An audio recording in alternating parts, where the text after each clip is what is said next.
Tonight, there is a deal for a ceasefire in the war in Gaza after more than 15 months. Israel and Hamas have agreed to a plan that includes the release of Israel hostages held in Gaza since the October 7th terror attacks.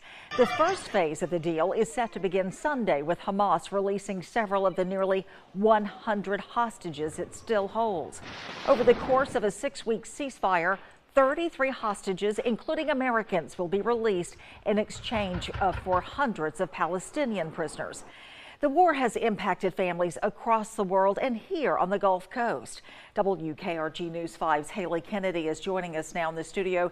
And Haley, you sat down with a father this afternoon whose daughter and her family live in Israel. Yeah, Roseanne, he says today's ceasefire agreement has felt like a huge weight lifted off his shoulders.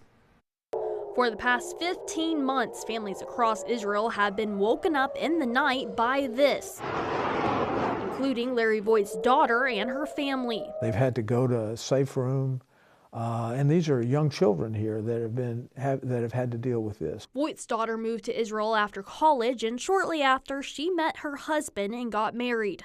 The family has lived in the port city of Haifa for nearly 15 years, but since October 7, 2023, the place they call home has become an eerie town. Her descriptions have been basically that there's this big cloud hanging over Israel.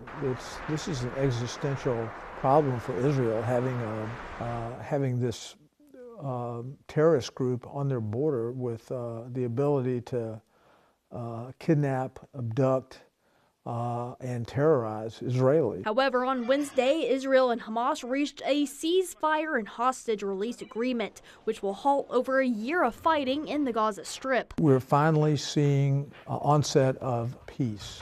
That's the primary focus here, the achievement of peace. Peace that will finally replace fear and terror. October the 7th represents a colossal failure of the Israeli military to protect the citizens of Israel, and the deal that's been reached today is an illustration of the price that Israelis have had to pay for that failure. Voight says the United States' involvement in mediating negotiations between Israel and Hamas is honorable, as he hopes the violence comes to an end. I'm proud to be an American today, and I'm very, very, very, very glad that these hostages will be soon reunited. That's of critical importance.